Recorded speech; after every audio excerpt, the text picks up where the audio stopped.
Shalom, kiranya damai sejahtera dan sukacita dari Allah Tritunggal beserta dengan setiap kita. Saudara, nama Cristiano Ronaldo tentu tidak asing bagi banyak orang, apalagi di kalangan para pecinta sepak bola. Sering dianggap sebagai salah satu pemain terbaik dunia dan masuk dalam daftar pemain terhebat sepanjang masa. Kemanapun ia pergi, banyak penggemar yang berebut mendekatinya. Satu kali saya melihat sebuah video yang merekam bintang lapangan hijau ini di make up dan dia menyamar menjadi seorang gelandangan di tengah kota sambil bermain bola sendirian demi mendapatkan uang receh dari orang-orang yang melewatinya. Wajahnya tertutup kumis dan jenggot palsu seperti orang yang tidak terurus. Badannya yang atletis ditutupi sedemikian rupa sehingga tidak lagi nampak rupawan. Sama sekali tidak ada yang bisa mengenalinya. Sambil bermain bola, ia mengajak orang-orang yang lewat untuk bermain bersamanya. Tapi semua orang yang lewat di tempat itu menolak dirinya, bahkan dia juga ditolak saat meminta nomor telepon seorang wanita. Setelah beberapa jam berlalu, ada seorang anak kecil yang ingin bermain bola bersama dirinya. Mereka bertanding 1 lawan 1 dan selesai permainan Ronaldo memeluknya, menanyakan namanya, menandatangani bola itu. Anak laki-laki itu nampak bingung dan bertanya-tanya, mengapa lelaki ini menandatangani bola itu.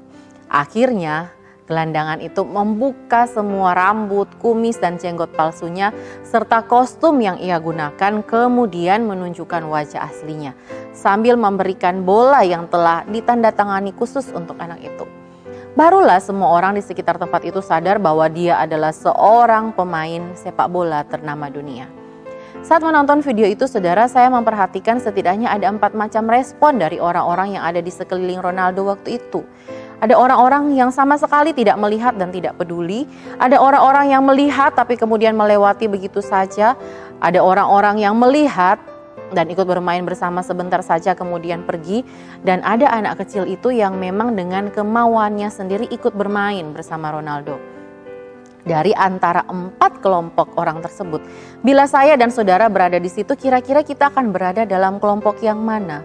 Saya menduga sebagian besar orang, termasuk saya, akan berada dalam kelompok yang kedua atau ketiga. Meskipun kita melihat, tetapi kita tidak tertarik atau tidak peduli atau tidak mau terlalu memperhatikan, karena gelandangan yang bermain bola itu tidak menarik dan bukan siapa-siapa. Kita tidak merasa perlu untuk memberikan perhatian baginya. Saudara, sesungguhnya itulah realita dunia tempat kita hidup sekarang ini.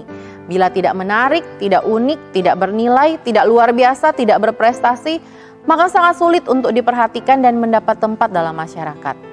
Jika demikian, bagaimanakah dengan Natal? Apakah setelah sekian kali kita berkesempatan merayakannya, masihkah Natal itu memiliki tempat yang bernilai dalam hidup kita?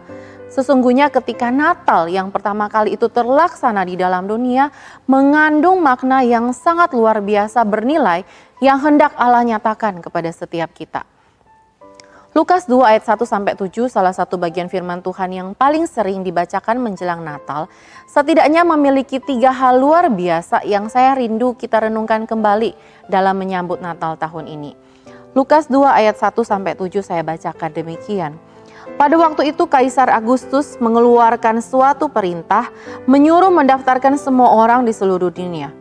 Inilah pendaftaran yang pertama kali diadakan sewaktu Kirenius menjadi wali negeri di Syria. Maka pergilah semua orang mendaftarkan diri masing-masing di kotanya sendiri. Demikian juga Yusuf pergi dari kota Nazaret di Galilea ke Yudea ke kota Daud yang bernama Bethlehem, karena ia berasal dari keluarga dan keturunan Daud, supaya didaftarkan bersama-sama dengan Maria tunangannya yang sedang mengandung. Ketika mereka di situ, tibalah waktunya bagi Maria untuk bersalin dan ia melahirkan seorang anak laki-laki, anaknya yang sulung, lalu dibungkusnya dengan lampin dan dibaringkannya di dalam palungan karena tidak ada tempat bagi mereka di rumah penginapan. Saudara, pertama dalam bagian ini saat Lukas memulai tulisannya dengan menyebutkan 2 tokoh dalam sejarah yaitu Kaisar Agustus dan Kirenius. Tujuannya adalah untuk menegaskan kepada kita bahwa peristiwa kelahiran Yesus bukanlah sekedar mitos atau cerita rakyat, melainkan satu fakta yang benar-benar terjadi dalam sejarah. Yang kedua, kelahiran Mesias sudah dinubuatkan ratusan tahun sebelumnya oleh Nabi Mika, di mana Mesias itu akan dilahirkan di Bethlehem Efrata melalui seorang perempuan. Karena itu meskipun Yusuf dan Maria yang sama-sama tinggal di Nazaret dan seharusnya juga Maria melahirkan di situ, tetapi dalam kedaulatan Allah mampu menggerakkan Kaisar Agustus untuk mengeluarkan perintah sensus. Sehingga meskipun dalam kondisi hamil tua, Yusuf harus membawa Maria menuju Bethlehem untuk mendaftarkan diri di sana. Allah berkuasa atas pemerintah dunia untuk menggenapi rencananya. Yang ketiga, saat tiba di Bethlehem, semua rumah yang bisa menyediakan penginapan bagi pendatang telah penuh. Tidak ada lagi tempat bagi Yusuf dan Maria, sehingga mereka harus tinggal di kandang binatang saat Maria melahirkan dan palungan menjadi tempat bayi Yesus dibaringkan. Namun saudara, peristiwa ini bukan terjadi secara acak atau kebetulan nasib, melainkan memang ditentukan demikian sejak dalam kekekalan. Anak manusia harus lahir di tempat yang paling rendah, yaitu dalam palungan, supaya dari tempat yang paling rendah itu ia bisa merengkuh semua orang yang dianggap paling rendah dan tidak berharga sekalipun. Itulah satu-satunya jalan supaya kita orang-orang berdosa bisa memperoleh jalan keselamatan. Karena itu saudara, kali ini saat kita kembali bisa merayakan Natal, jangan sampai makna luar biasa dari Natal itu terlewat begitu saja. Melainkan marilah kita dengan sengaja berhenti dan mengambil waktu pribadi bersama Tuhan, memberikan tempat kepada Roh Kudus untuk berkarya dan membaharui hidup kita kembali, supaya setiap kali kita merayakan Natal, hidup kita berproses semakin maju, semakin taat, semakin mengasihi Allah, dan semakin menjadi berkat bagi sesama. Amin.